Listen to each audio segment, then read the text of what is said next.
hits and instrumentals produced by Eworkution. Ladies and gentlemen, boys and girls, it's Tuesday, May 31st, 2017, and it's time for the nerdiest gaming podcast in the galaxy.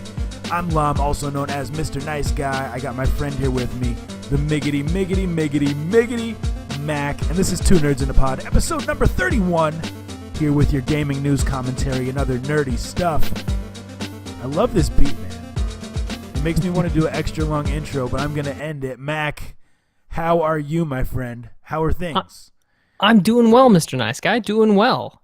Things are good. How are you doing? Dude, I'm doing really good. Now, those of you that are here with us for the live show, you can already see that we're getting more aesthetically pleasing, and not just because I've been losing weight, but because... And not just because I've been using sunscreen. Yeah, I feel like you've been moisturizing or something, man. I have. You're not Moisturizing burned every at all. night. It's great. You're not burned. You're not burned at all.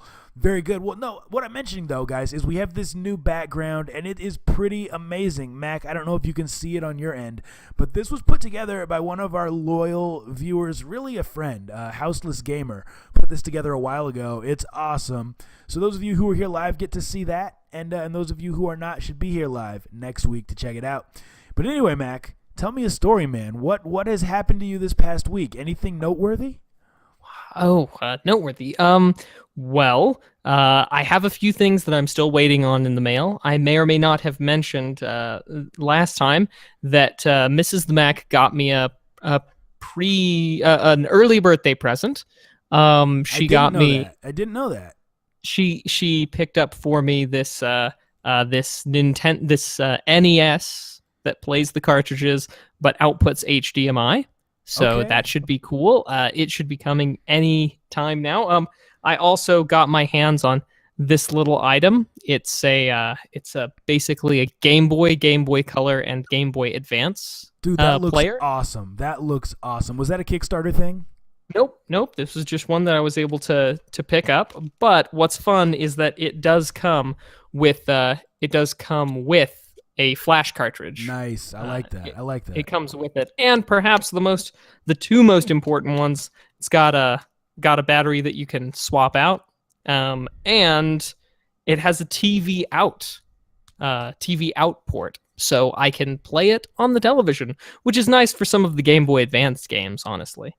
But, dude, that's legit. So what's the point of the battery out? Because usually with those old consoles or things like this, at least, it had like a lithium-ion battery, so you could just charge it.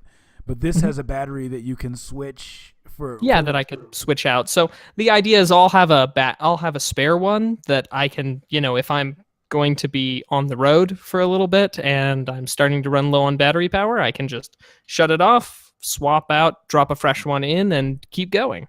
Nice. Good stuff, man. So yeah, that's of the things this week. I want to say that's probably the most exciting.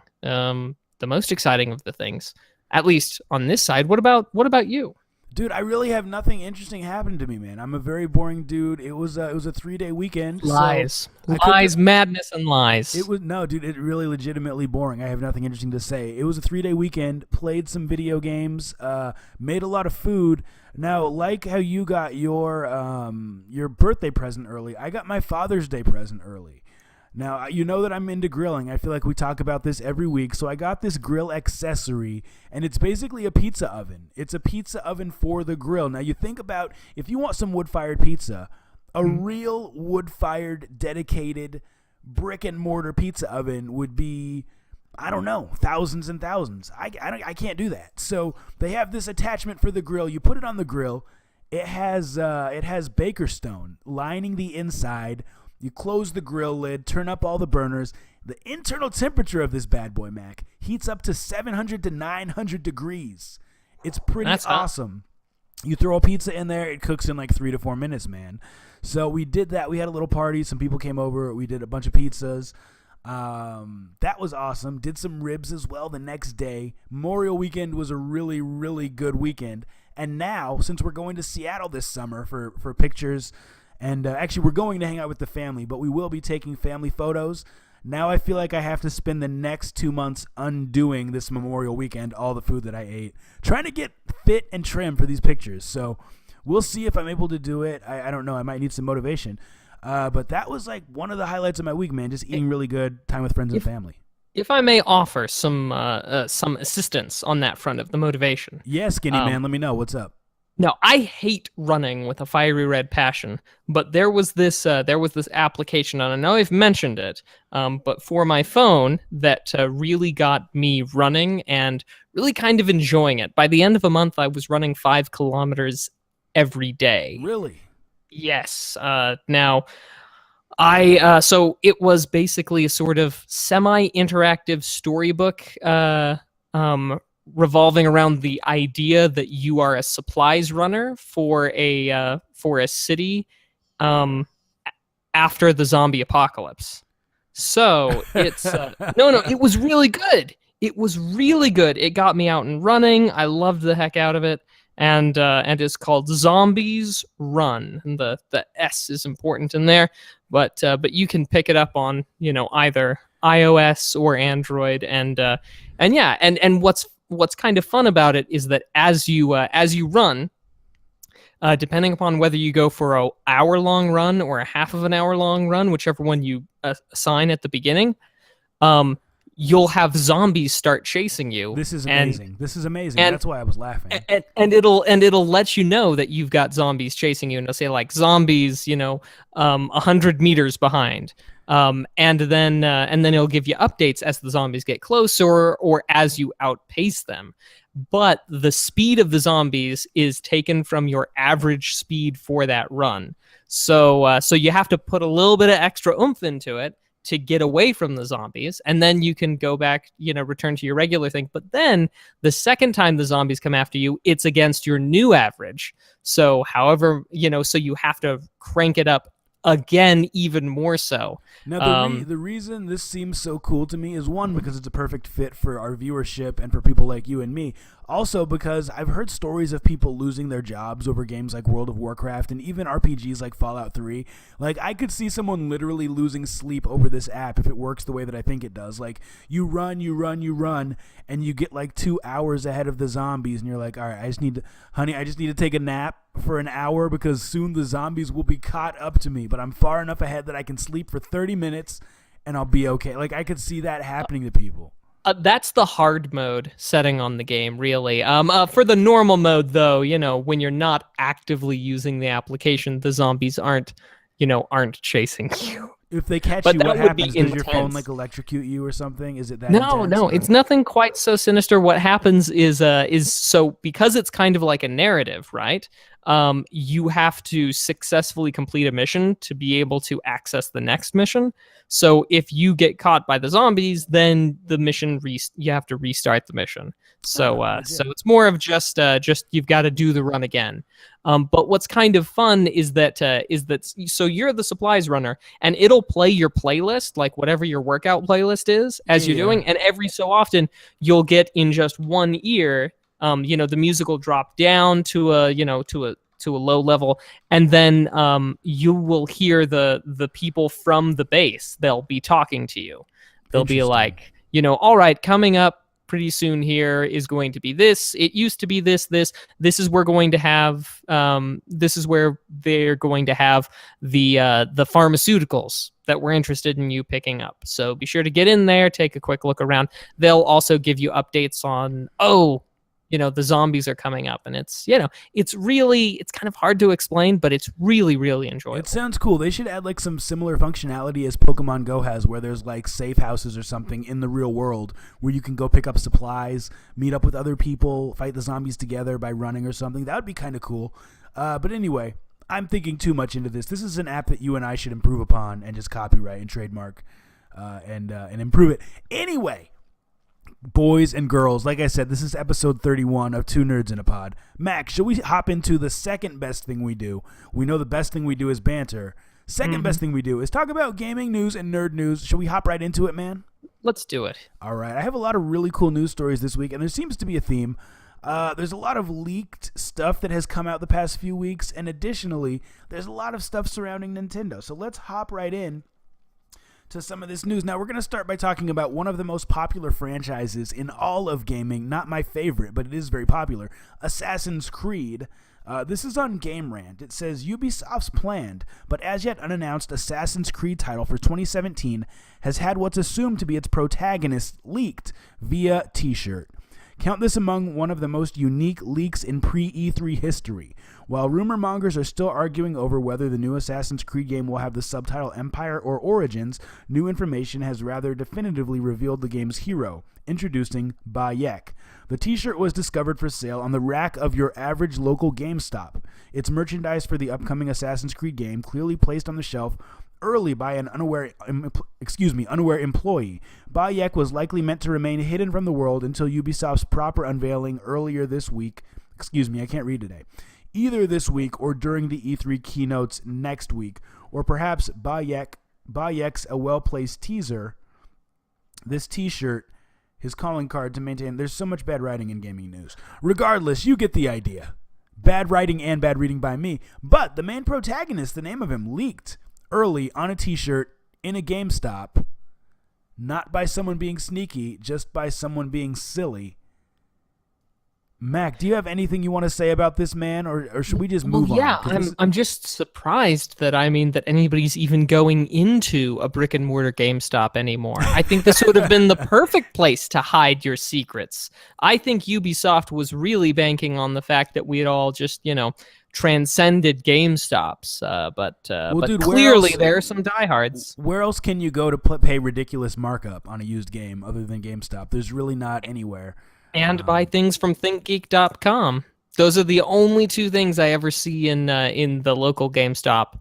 That is ridiculous markups and things I can buy from ThinkGeek. They've got like an entire wall. Oh, actually, those like Funko or Popco or whatever, the bobbleheads. Yeah, and we're gonna mention those later. Actually, someone also occasionally in GameStop will harass me into pre-ordering a game. So that's the only place you can get that too. Is harassing pre-order attempts is GameStop. Regardless, we'll stop bashing GameStop because they do some good stuff. This is crazy to me simply because I don't understand why companies send out this merchandise so prematurely and just hope that no GameStop employee will say anything, one, on the internet anonymously, or two, somehow accidentally place them out. Clearly that happened. We got to step our game up, Ubisoft, with the hiding of our protagonists in our number one franchise. Anyway, on to the next news story. This next one comes from a different site than we usually read. We don't read a lot from Kotaku, but this one comes from Kotaku. Love Kotaku, no disrespect intended. But this is a cool story. It says Super Smash Flash 2. And Mac, you're going to want to go download this immediately.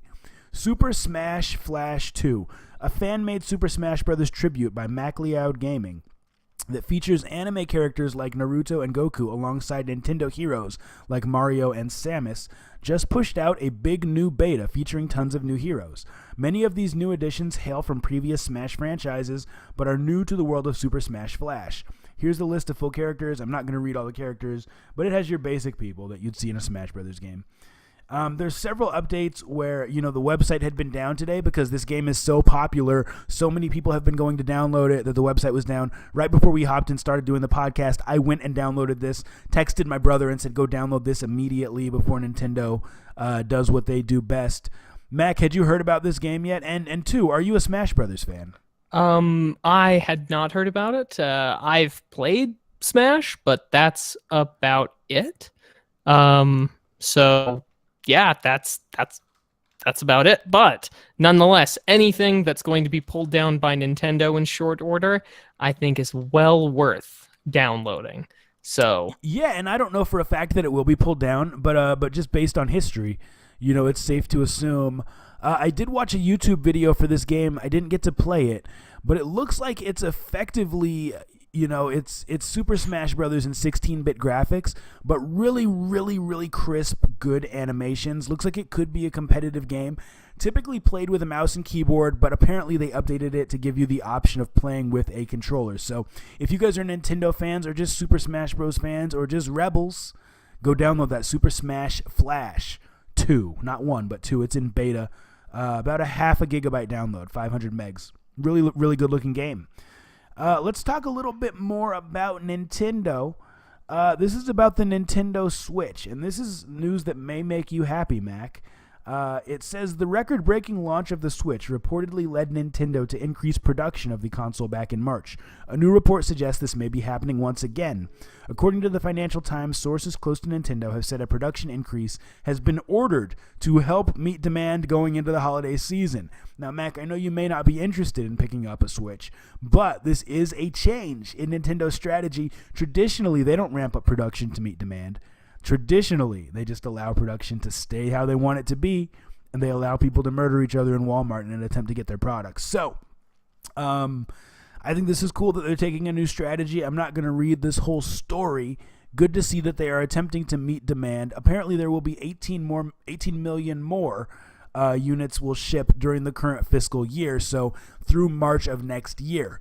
Mac, are you any more interested in picking this up, or are you still kind of on the fence about it just based on the lack of software? How you feeling, man?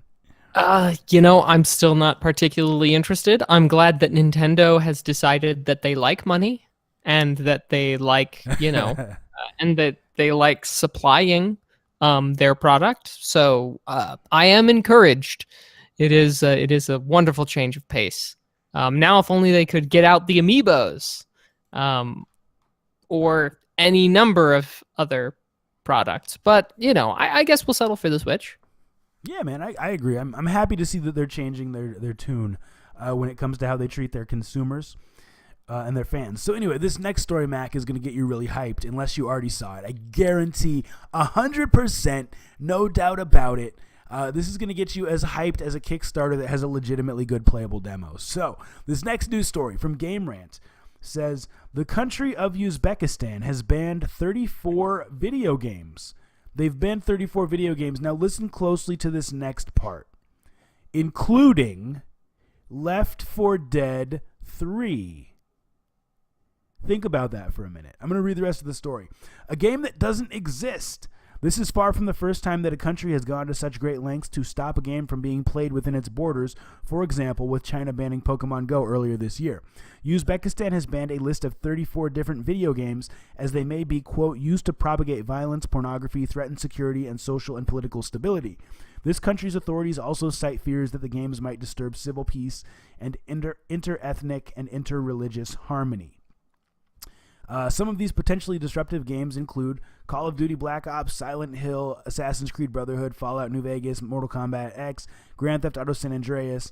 Those newer releases, Grand Theft Auto 4 and 5, are not mentioned. So, Mac, regardless, this implication that this article is giving us is that Left 4 Dead 3 has been banned by this country, and I would assume, because it's not like a sexual dirty game, but I would assume that based on the merits that there's some violence and some zombie killing, that they're banning this game that has not yet been announced, but maybe they know something we don't.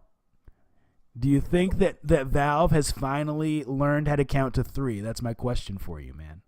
Well, I hope so, but I think it's significantly more likely that whomever was responsible for typing this up on behalf of the government of Uzbekistan meant to put a 2 or instead of a 3. I think that's do you think a government official would because make up... let's just what's more likely, a government official making a mistake or a typo and then it getting through all the layers of review because nobody in the government actually plays video games, or that the government of Uzbekistan has advance warning that Left 4 Dead 3 is coming out, and they can't have any of that. Of all the governments, Uzbekistan having the advance notice that Left 4 Dead 3 is coming out, I'm sure we would have heard something from the Australian. If it had been from the Australian government, I would be like, you know what? Yeah, that means it's happening. But I don't know. Dude, I was just hoping you would be excited, man. Oh, well, no, I was just trying to brighten I'm very your day. excited. This is my excited face. I was just trying to brighten your day because, listen, if Left 4 Dead 3 is coming, you know Portal 3 is coming. Oh, and yeah. you know Half-Life 3 is coming. And Be still my beating heart. We might even be getting a Team Fortress 3 is coming. So I was just thinking, hey, maybe they really do. I was just trying to suspend my disbelief for a minute. Maybe Uzbekistan has some people who work at Valve that know something we don't know. But apparently Mac wants to shoot down that idea and not just be positive and get excited. Now let me ask you this. Valve has a lot of games. I know you've played a lot of Valve games. If Valve was going to make one number 3 entry in one of their series, which one would you want the most? Is it Left 4 Dead 3? Is it Half-Life 3? Is it Portal? What is it, man? Probably Half-Life 3, primarily because I've really, really enjoyed the Half-Life series, and I feel like, well, I mean, the way that Half-Life 2 Episode 2 ends is really quite, well, it needs to be finished. It needs to be concluded, basically. Okay, fair enough.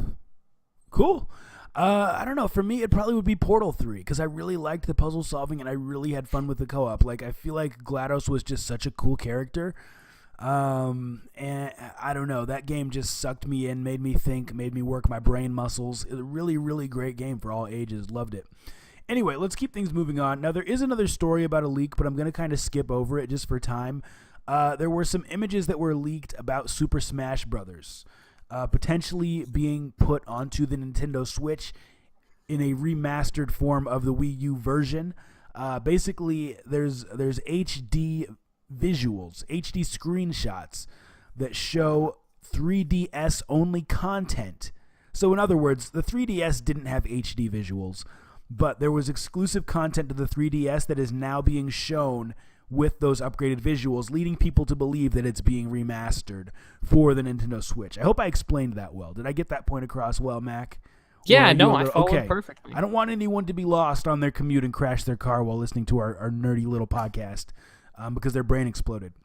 So anyway, that could be coming. We may find out at E3. We'll stop with this news story here. This is about gambling on Twitch. Now, you guys have seen on Twitch, where we are right now streaming this podcast, that people have created Twitch Plays Pokemon streams where you can interact in the chat and help make the decision as to how the characters move and things like that. They've done Mr. Rogers and Bob Ross streams as well. Well, now we have something new. This is on GameSpot. It says Twitch has played Pokemon and Dark Souls and installed Arch Linux on a computer, but one man has taken Twitch crowdsourcing to a new level by opening $50,000 of his own money up to Twitch viewers to invest in the stock market. You read that right. A software developer named Mike has crowdsourced playing the stock market. The stream a software developer named Mike. Yeah, is that unbelievable? Mike. No, you wouldn't believe that Uzbekistan knew about Left 4 Dead 3. I just expect most people to have two names, a first name and a last name. But this guy, Mike. Well, that's what it says here. Here's the thing. If he's going to put $50,000 down, does he want his first name and last name floating around out there? We've seen what kind of stuff can happen on the internet with full names out there. So maybe he's just being smart. That was my interpretation of it. What's your interpretation? Oh, my interpretation is I just find it amusing that we've just got Mike. That's all. All right. I think it's probably legit. Who knows? I hope that people don't make terrible decisions with $50,000 of his money on the stock market. Well, here's what's been going down. So it says the stream is set up with rounds of voting, during which viewers can vote to buy or sell commands. At the end of the round, the votes are counted by an algorithm and trades are placed. According to Mike, he has come across this idea bouncing around in the internet communities, and he decided to act upon it. And it turned out to be relatively straightforward. Quote, I just read people's buy-sell commands from the chat window, do a simple counting of each vote, take the top vote, and place the trade. That part of the system was actually easy to build. The tough part was building the UI and getting the system to a stable point where it was ready for long-term usage. He uses a trading app called Robinhood to execute the trade. The apps track his account balance and all the stocks he currently owns. If the account falls below $25,000, it won't be able to trade anymore. So, I don't know. Twitch is really taking over, and it's really become a platform for more than just gaming. Now, I think it goes without saying I would not trust a bunch of random strangers on the internet with my money. But, I mean, if he has that much money to toss around, more power to him, and we'll see what happens with it. We also had one other news story about Sonic coming out this summer. It's the new Sonic Mania releasing August 15th. Mac, have you heard about this? I have. Are you hyped for it or not, my friend? I am. It's very, very much in the old style, and you know how I like the old style. Yeah, it looks good. So we'll see. Retro Gamer is something to look forward to, and that is our gaming news for the week. Mac, I'll let you take it away. All right. Well, welcome once again, everybody who's listening to us on your commute, and everybody who's here for the live showing of Two Nerds in a Pod, the nerdiest gaming podcast in the galaxy. So, this next little segment's something called Gaming History. And I won't lie to you, this past week, in years past, there weren't all that many interesting games that were released, at least not in North America, but there is one gem. One game above all else that really should tug at those heartstrings and make you yearn for a simpler time. I am, of course, referring to Superman 64. Yes, indeed. The greatest game of all time. There has never been a game since that has really encapsulated flying through rings and picking up cars. Pixels in a time when pixels were not as relevant anymore. Oh, yeah. I mean, the polygons on this one were just amazing. Mr. Nice Guy, have you played Superman 64? I have not, because I remember I watched a YouTube video and it looked like it would be too good of a game for my eyes. It also looked very complicated and very deep with the story and the voice acting, the visuals, and the gameplay. So Absolutely. I had to skip it. Yeah, no, there are some times, and there's nothing wrong with admitting that that a game might just be too much for a filthy casual like myself. We have to save it for other people. Let them have the fun for us. And Superman 64 is no joke. It is the pinnacle of gaming technology, and I don't think the game has been improved upon or outdone since. We are, of course, being very, very sarcastic here. Yeah, that is one of the worst games ever. One of the worst games of all time, Superman. Absolutely. 64. I can't tell you the number of glitches I've seen trying to play through it. And let me just say that that it opens up, and the first thing you have to do is you have to fly through a bunch of rings and then do a bunch of these other tasks. And every time you don't do it correctly, it flashes Lex wins because Lex Luthor, and at which point that the game has sort of become almost its own little meme category, basically. But what I find most interesting about Superman 64 is that if you actually read some of the interviews and such that have been done with the people who participated in the making of Superman 64, it was apparently an enormous nightmare to deal with the licensing restrictions and such. Apparently, the reason why the whole game takes place inside of a computer-generated world, yes, I kid you not, Superman inside of a computer, it wasn't great in the, third Superman movie, and definitely not great here in Superman 64, is because the WB and the people who owned the trademarks and control over the IP refused to allow Superman to strike people who were real people. It's ridiculous. So the way around it was to actually set the whole game inside of a computer-generated simulation from that Lex Luthor made. So I mean, and it just gets better from there. That's just the start. But Superman 64 in 1999 was released for the Nintendo 64, and my goodness, is it awful. That to me is a ridiculous argument. I never even knew that about the game. So anytime someone's making a game and they have like a moral issue with what's happening in the game, they can just say, hey, let's just make it so it's actually a dream, so that all this bad stuff that's happening isn't really happening in this fake video game, but it's just the characters dreaming. So I like to call that telenovela logic. Yeah, that makes no sense. It's also known as Inception logic. Yeah, or the twin, or the evil twin. Those the two big ones for daytime soaps.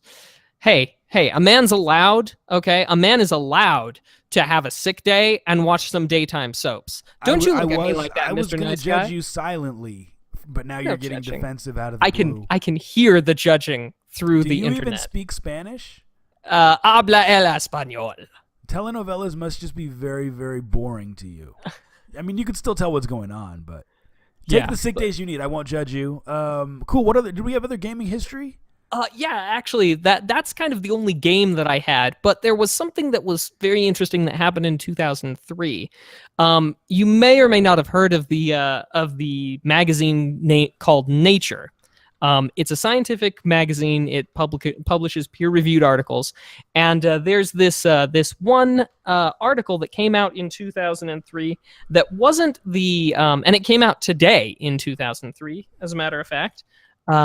And it wasn't the first. It wasn't the first scientific article to talk about video gaming in a positive way, but it certainly was one of the first ones that I remember. And as a matter of fact, I remember being quite proud that scientists were finally getting around to studying how great video games were. Specifically, the study, found that I'll just quote from the abstract, that action video game playing is capable of altering a range of visual skills. 4 experiments established changes in different aspects of visual attention in habitual video game players as compared with non-video game players. In our 5th experiment, non-players trained on an action video game showed marked improvement from their pre-training abilities, thereby establishing the role of playing video games in this effect of improving visual skills. So they primarily tested things like perceptual learning and perceptual training and such, but that video games were actually had some good evidence to support that they were actively improving people's visual perception, as well as their reaction times and several other things. But it was one that I remember very vividly reading that, cracking open Nature and being like, all right, so what interesting chemistry and biology things do we have in here today? Video games?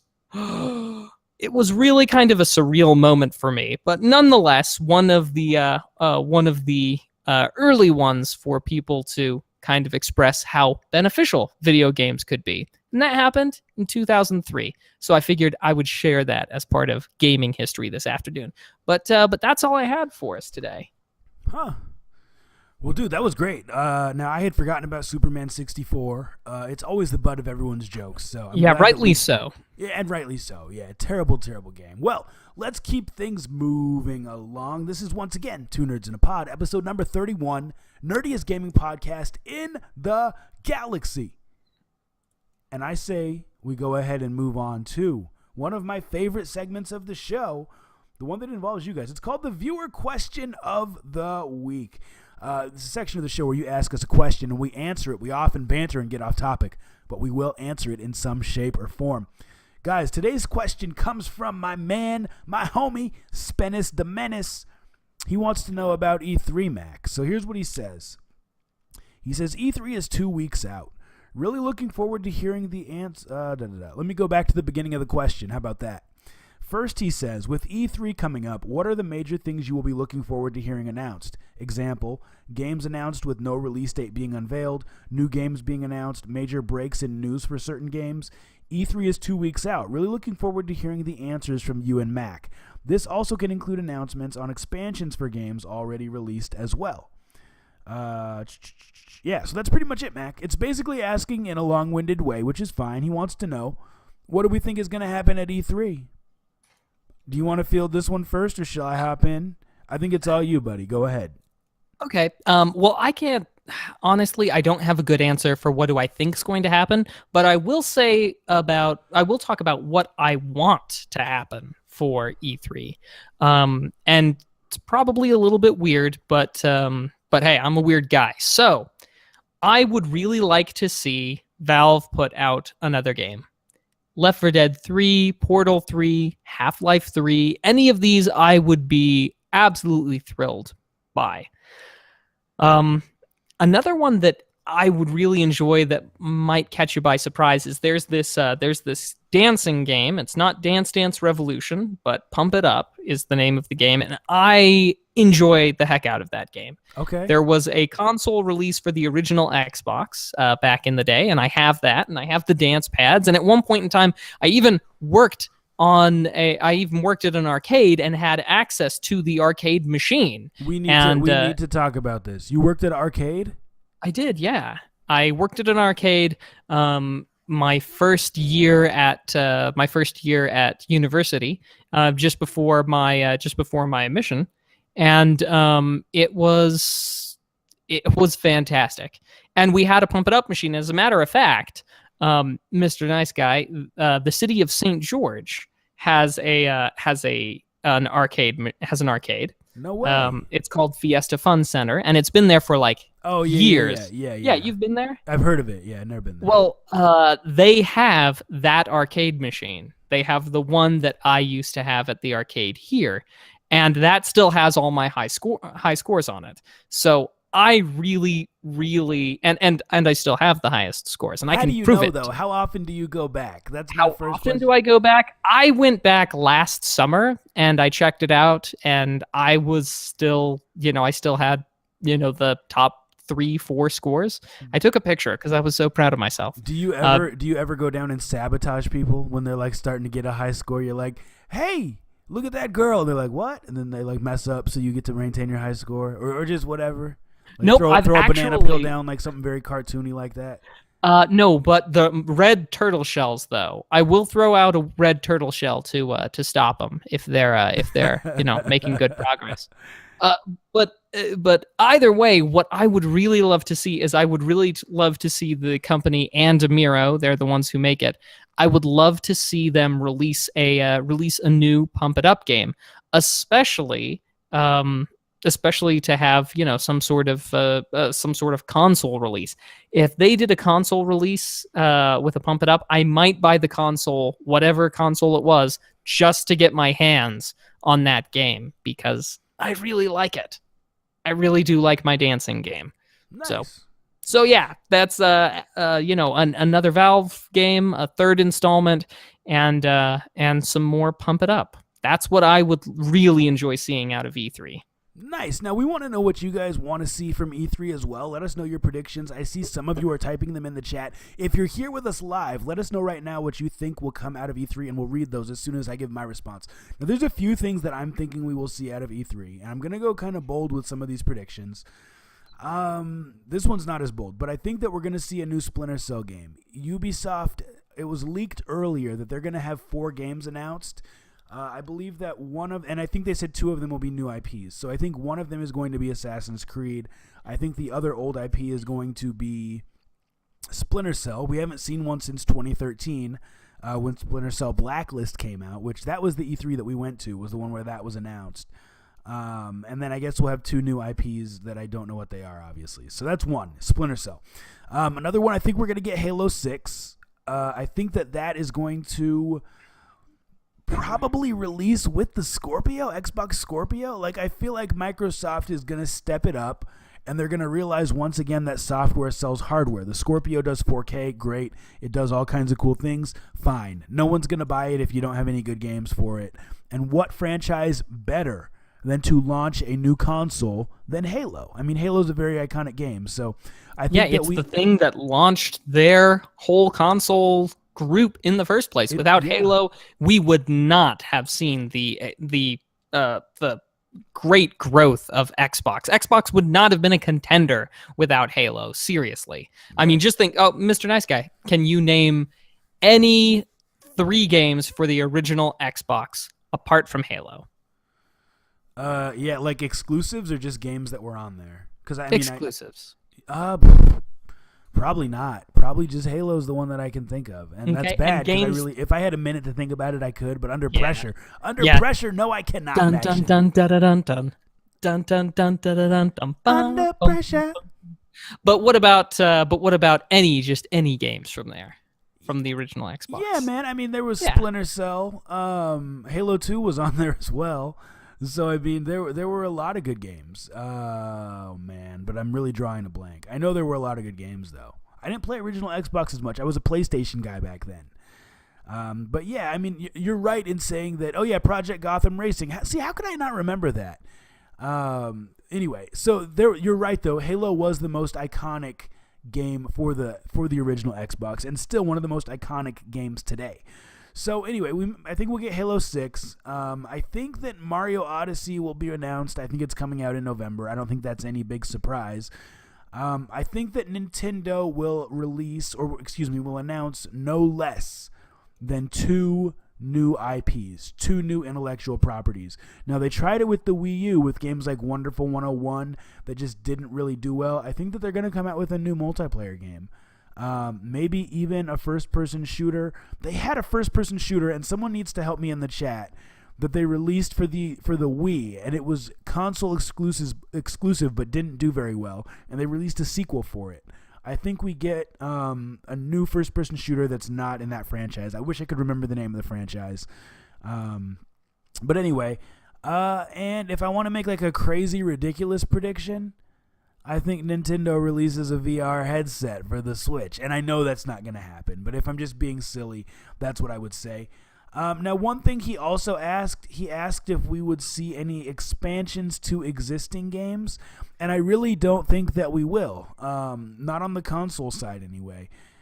They could do like a new MMO expansion for World of Warcraft, but I mean, as far as Destiny and games that really would do well with an expansion, Destiny 2 is coming out, so we're not going to see that. Overwatch, everything is free. I was actually, before they released the Black Ops Zombie DLC with all the old zombie maps, I was predicting that they would re-release Black Ops 1 in the near future as an HD remake, but because they released those zombie games, I don't think that they're going to double dip and do that. So I'm going to leave it at that. We have another week to talk about E3 predictions if we choose to, so those are the ones that I'm going to stick with, and that has been our viewer question of the week. If you guys want to submit those to us, hit us up on Twitter before the show at 2nerdsinapod, or on Gmail at 2nerdsinapodcast@gmail.com. Mac, it's all you, man.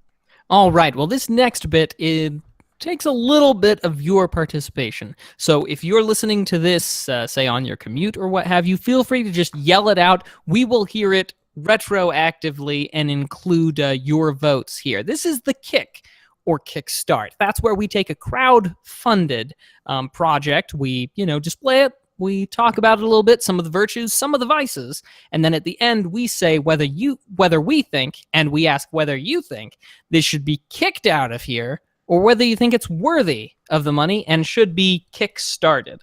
So this one happens to be, and I'll put it right here in the chat for those here live, happens to be a game called Ash of Gods.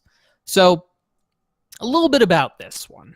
For starters, it is a roguelike turn-based tactics game. They cite as inspirations Banner Saga and Darkest Dungeon as having huge influences on the way that this game is being put together, especially with decisions and decision-making having huge impact. At one point in time, the presenter says there are no meaningless choices in this game, which is kind of a cool thing to think. So this game, and you guys can check out the link and have a look at the video. Now, it's the person who's speaking. I believe he's speaking Russian, but we do have an English voiceover telling about the game, showing some of the art style. And so for those of you who don't see it, I want to say just a couple of things I like about it. Number one, the story is being written by a Russian fantasy author who apparently is pretty accomplished. Now, I say apparently because I tried to do some digging on this author, and I couldn't really find his works in English. Or if they are out there, then my Google foo is bad today. So yeah, but I can't really seem to find any of his work translated into English, so I don't know how good he is, and I couldn't really find too much on him. So I don't know how too terribly accomplished he is in comparison with other Russian authors, but he did have it does have listed 12 different books published, so that's got to count for something. It does have rotoscoping animation, which I have loved rotoscoping animation ever since the Lord of the Rings and Lord of the Rings 2 Towers animated / live action films that were done back in, I guess it would have been the 70s or so. And so I've really enjoyed rotoscoping animation, so I see that as a big plus. and it promises a very large branching narrative with a lot of ways for things to go sideways, and a lot of different ways for your decisions to impact that. Now, on the minus side, though, I'm a little bit concerned because I'm not a big fan of visual novel games. Yeah, me neither, man. This game seems a lot like it's going to be a visual novel with segments of Final Fantasy Tactics, or I should say a tactics RPG in between the visual novel segments. So it might not be for me entirely. And of course, a very important consideration, it might even be the only consideration for me, Maction, and that is there's no playable demo for this game. I know. Yes. Now, the visuals look great. There are a lot of things that are plus, and this is one of those games where I'm really, really on the fence, where I sit there and I go like, you know what? This could be really good. I feel like you've convinced me. You've convinced me, Mr. Russian man. I think I am interested in sending you some money. But no, I just can't take that plunge. So for my part, I'm going to have to say, kick it. It has some promise. It looks good. They've got a legitimate or seemingly legitimate Russian novelist who's written the story for this game. I love that chilling promise of there are no meaningless choices in this game. That kind of really, really grabs me. The thought that no matter what I choose, it's going to have big consequences. But yeah, and the rotoscoping sure brings me in, but oh gosh, so on the fence about this one. Yeah, man, here's the thing. It's really, really well put together. You know what I mean? Like it's like the example of, if there was a Kickstarter class of what a Kickstarter should look like, this is a good example of it. Like it shows credentials of the people who are involved in the game. It has artwork, it has a nice looking video. It has everything. It's descriptive, And it doesn't just have like the sketches. It has like more in progress stuff. Right. They even show some of the ways that it's like, here's how we rotoscoped this scene. So it shows a level of familiarity with the, because it's not like we want to do it rotoscoped like the old Lord of the Rings things. It shows them having done some rotoscoping. There's a point where they say we wanted to do a full orchestral thing, but we just no way in heck would we have that money, so we made do with this, and we think it turned out pretty darn well as well too. And here's what we've got together so far, even though it's not quite a huge orchestral score, we put it together and it came out like this. So a lot of things that make me go, you guys kind of have your ducks in a row. You kind of have your stuff together here. I'm gonna vote the opposite just because it is so well put together. I'm gonna say that this should be kickstarted, and you guys can vote in the chat. Let us know if you think it should be kicked or kickstarted. I am not a fan of these turn-based games. I just never really can get into them. The exception being Super Mario All-Stars. I could get into that. But I don't know, man. I think that this will have a good following if it's released, and it seems like they're doing it on enough platforms that it will sell well. So I'm going to say, even though it's not my cup of tea, that they deserve to be kickstarted. So I'm going to vote kickstart. All right. And it looks like overwhelmingly I'm the only naysayer so far. We're getting a lot of people in the chat saying saying kickstart. Kickstart it. That's right. So yeah, but that's what we had for Kick or Kickstart, and I'm glad to see that you guys like it. So maybe I'm not so crazy for being pulled in. Yeah, not at all, man. Now, before we go to our next segment, at the end of our previous segment, I said I would read people's E3 predictions, and they've typed a few in the chat. I want to read those just because I'm a man of my word, man. I'm about the people. We're about the people here at Two Nerds in a Pod. So someone said 2 predictions for E3. Xbox Scorpio will be launched in the fall for $400. Sony will immediately cut the price of the PS4 Pro the next day during their conference by $50.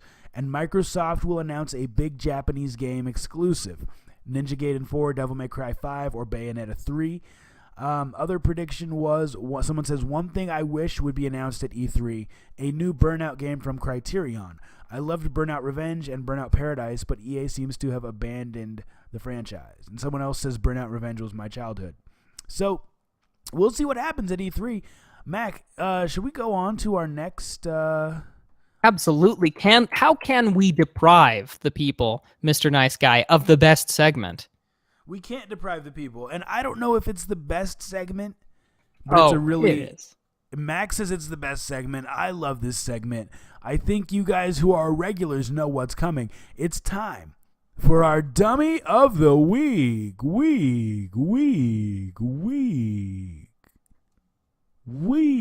A segment of the show where we talk about someone who did something stupid, idiotic, downright dumb, and we make fun of them for doing it in the world of gaming. Well, this story comes from the Newark Post. And it's simple. The title, it says, video game console figurine stolen from GameStop. Now, what makes this story so dumb? Let's find out. It says, police are trying to track down two men who stole items from a GameStop on Monday while pretending to shop and then fled in a car. According to Newark Police Department spokesman Lieutenant Fred Nelson, the shoplifting occurred at approximately 4:49 p.m. at the store located in Suburban Plaza. Nelson said an employee was showing a customer a game console valued at $280 at the front counter when he grabbed it and ran out of the store. He got into the back of a brown Toyota Corolla that was occupied by approximately 4 other men and fled the area. Officers reviewed the store's surveillance cameras and learned a second suspect, who was with the first suspect, stole a pop figurine. Mac, that's what I was mentioning when I said we talk about pop figurines. Valued at $11.99, Nelson said. Both suspects were described as white men between 19 and 24 years old. The first suspect was wearing a light gray hoodie with white stripes on the left sleeve, while the second suspect was wearing a black zip-up sweatshirt with a blue, quote, game or die t-shirt underneath the headphones around his neck.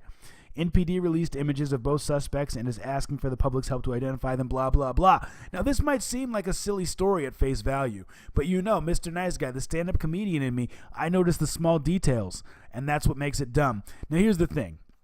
I feel like this was a group of 6 guys. They were sitting at home, and they said, man, I wish we had enough money to go buy that new Xbox. Why don't we just steal one? Okay, well, who's going to steal it? Let's draw straws to see who steals it. The 2 guys who drew the short straw had to go in the store and steal it, but they said, wait a minute, we'll steal it, but all 4 of you have to wait in the car while we do it. So that way, we're all implicated once we get caught. That's a terrible crime. Now, once again, we don't acknowledge or encourage people to commit crimes here at Two Nerds in a Pod. But if you're gonna commit a crime that requires a getaway driver, just have one getaway driver. Don't have 4 or 5 people in the car waiting for you, because then when you inevitably get caught, all 6 of you will go to prison for being involved in this. Additionally, the descriptions of the clothing that the people were wearing are hilarious. Wearing a t-shirt that says game or die with headphones around his neck. Now, are the police going out saying, hey, we just had a robbery 3 days ago. The suspect might be wearing a t-shirt that says game or die, and he may have headphones around his neck. Any smart criminal who reads this article is just not going to wear that shirt for the next week. Like, they're not going to still be in that shirt when you found them. All they said is that they're white males 19 to 24 years old. That's the only identifying factor, and that's almost every single person who shops at GameStop. So that's not going to help the police find them. They're not going to find someone, or they're just going to start going up to anyone who has headphones on and saying, hey, I think you may have robbed this GameStop. We're going to need to take you in and question you. That's it, Mac. That's how I feel about this story. I don't know if you have any opinion on it, but lots of dumminess going around this week.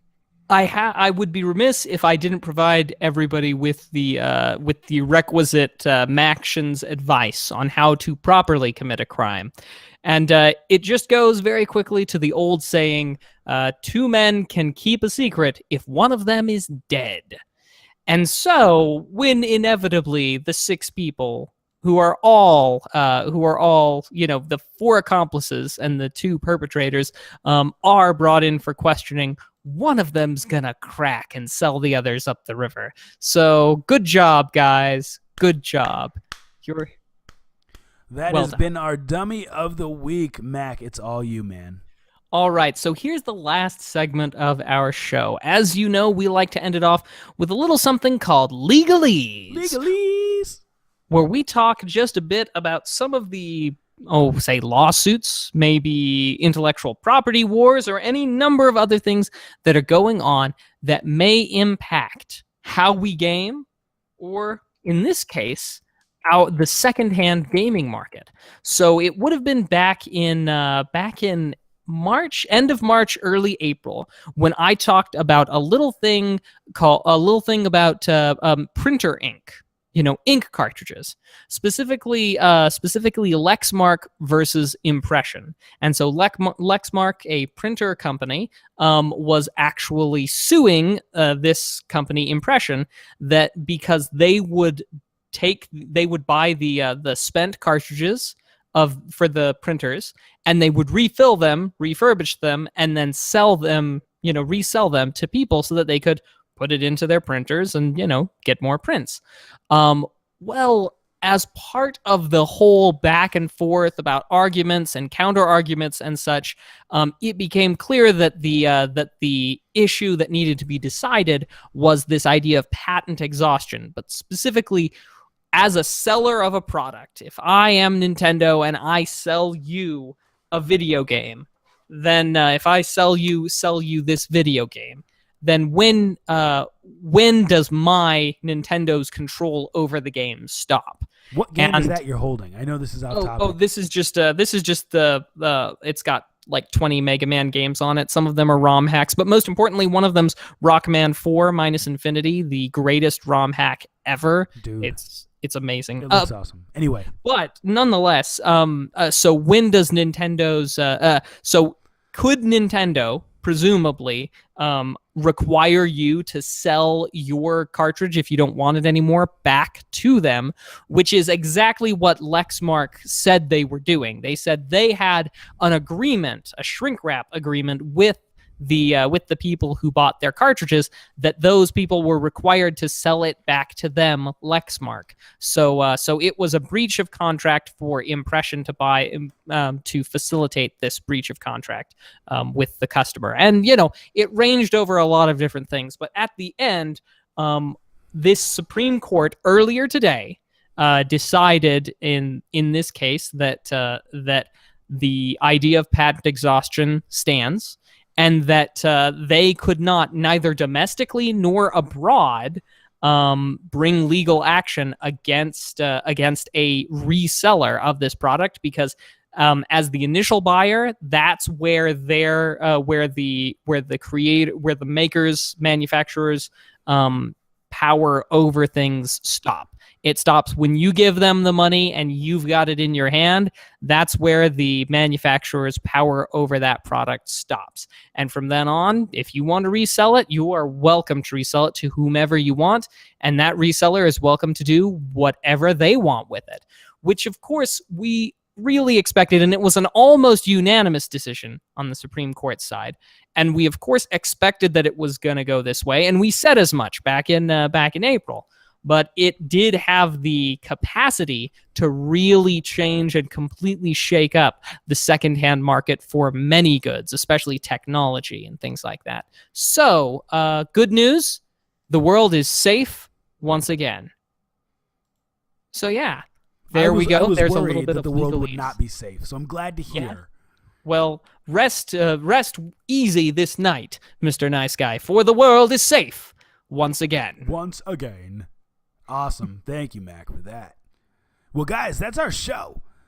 Thank you for tuning in. Now, before we end every episode, we like to do one last mini segment called What We've Been Watching and What We've Been Playing. Now, you need to be interactive in this because we like to know what you've been watching and what you've been playing too. Not just because we like you guys, but because we're always looking for new stuff to check out. So, Mac, do you want to talk about the games you've been playing, what shows you've been watching, and people in the chat let us know as well? Absolutely. Mrs. the Mac and I, we've been watching Unbreakable Kimmy Schmidt season. Unbreakable. We've been watching Unbreakable Kimmy Schmidt, the new season. We have also been watching... It's America. I'm sorry. We're also going to get in on House of Cards, the new season of that. Okay. And we have been watching The Expanse. Did House of Cards, did the new season just come out today? Yes, I'm it not did. into House of Cards, but I've heard it's amazing. So It's amazing, but dark. So dark. Mac isn't sleeping tonight. Yeah, pretty much. Pretty much.